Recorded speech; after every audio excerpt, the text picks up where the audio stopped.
Hello dear friends, welcome again to yet another lecture video specially for the first year medical and allied health students.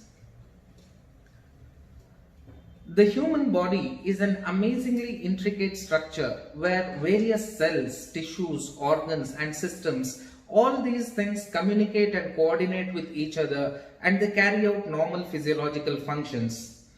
Even at rest, the body is physiologically quite active, isn't it? Now today, I'm going to talk about one such vital structure in our body without which there would be no movement possible. When the heart pumps the blood, when the food we eat is pushed through the alimentary canal right from our mouth to our esophagus to our stomach and then to our intestines, or when we move any part of the body, it is because of the three types of muscular systems that are present in our body.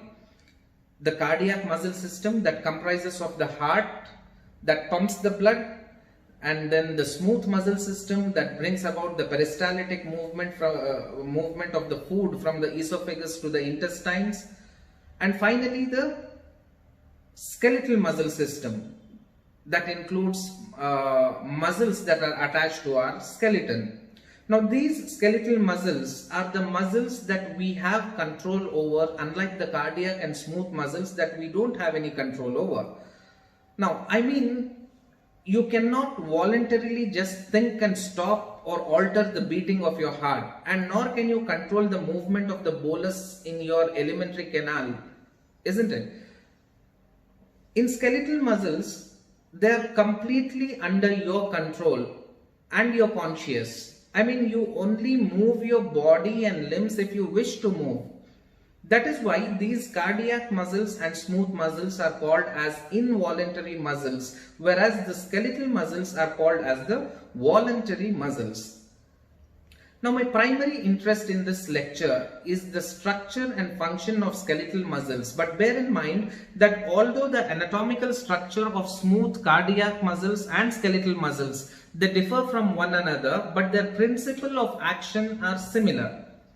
When we talk about skeletal muscle, it is obvious that we would imagine a bulk of mass, say like biceps brachii muscle from our arm or quadriceps muscle from our thigh. We will imagine it as a single unit, isn't it?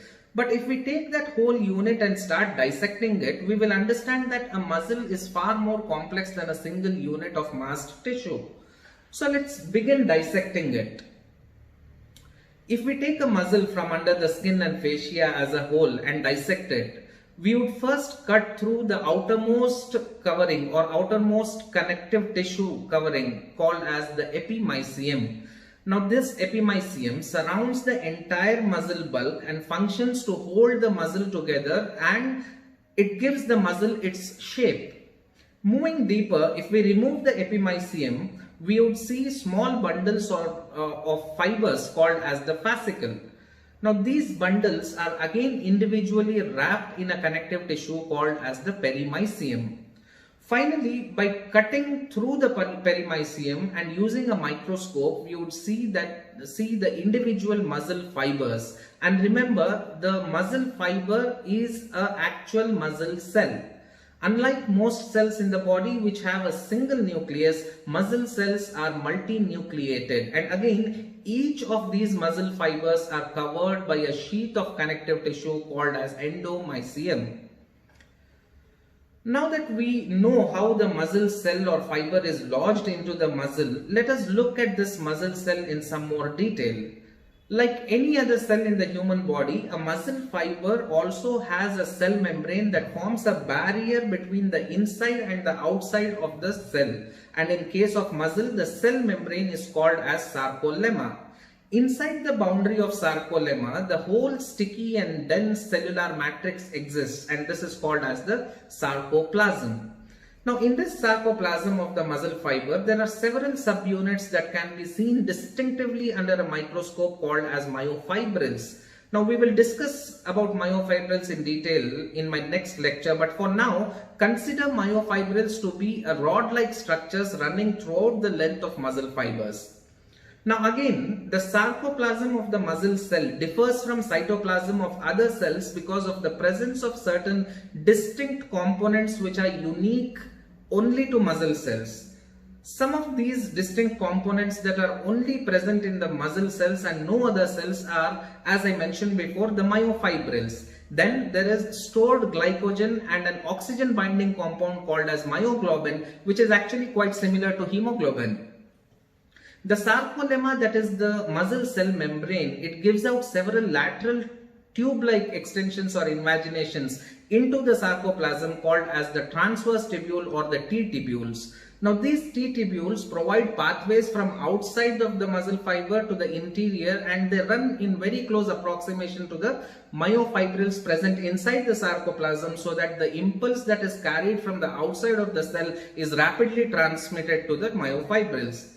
Finally, the sarcoplasm of the muscle fiber also contains longitudinal network of tubules known as the sarcoplasmic reticulum, or also called as longitudinal tubules, that run parallel to the myofibrils and they form a loop around them.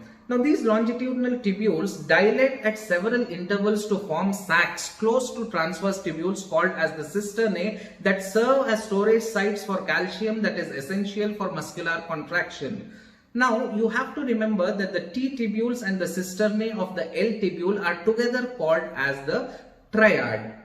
Now in summary, till now we have tried to understand the coverings of the muscles and the gross contents of a muscle fiber.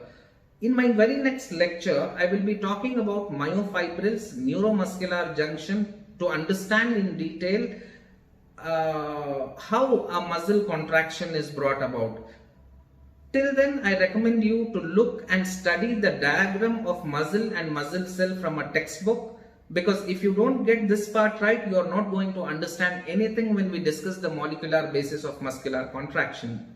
Okay, so see you again and see you soon in my part 2 lecture video. Till then, take care. Thank you. Bye.